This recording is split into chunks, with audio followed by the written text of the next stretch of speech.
Belakangan, sempat ramai dibahas soal ratusan alumni LPDP di luar negeri yang gak balik nih ke Indonesia, alias mangkir dari tanggung jawab. Katanya, gara-gara mereka, pemerintah rugi hingga triliunan rupiah. Wow, bener nggak tuh? Staf khusus Presiden Billy Mambrasar bilang, kalau biaya untuk satu penerima beasiswa atau sebutannya awardee yang ngampus di US itu mencapai 2-3 miliar aja, gimana kalau dikalikan dengan 400-an orang? Dana sekitar 1,2 triliun hilang gitu aja. Dia juga ngasih gambaran kalau jumlah uang segitu bisa ngebantu 12.000 UMKM kalau masing-masing dikasih 10 juta rupiah. Nggak sedikit ya jumlahnya. Sebenarnya apa sih alasan mereka nggak mau balik ke Indonesia? Dan berapa dana yang udah dikucurkan pemerintah untuk beasiswa LPDP? Catatan dari LPDP, sebanyak 419 orang belum balik nih. Alasannya pun beragam. Ada yang menikah dengan WNA kemudian menetap, ngelanjutin S3, bekerja di luar negeri karena gajinya yang lebih tinggi, sehingga mereka memilih sanksi denda ganti rugi daripada harus balik ke Indonesia.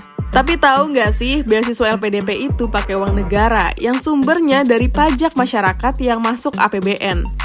Nah, dana abadi pendidikan dalam APBN ini dikelola oleh LPDP untuk operasional, beasiswa, dana darurat renovasi sekolah, dan juga kampus. Selama 10 tahun, dana yang dikelola LPDP senilai 120 triliun rupiah. Dan udah dikucurkan 18 triliun rupiah untuk program beasiswa S2 dan S3, yang mana 52%-nya untuk program di luar negeri.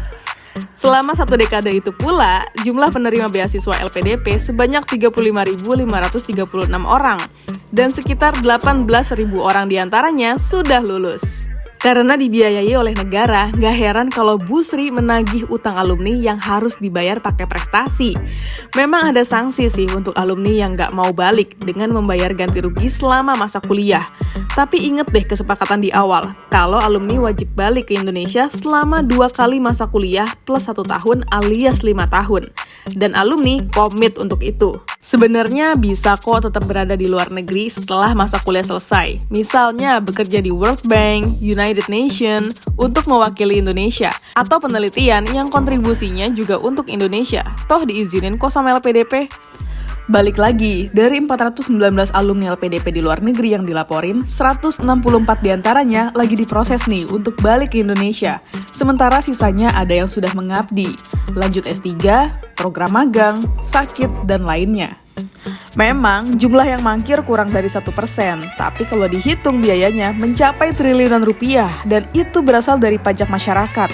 Jadi seharusnya kesempatan emas ini harus dimanfaatkan dan berdampak positif untuk masyarakat Indonesia.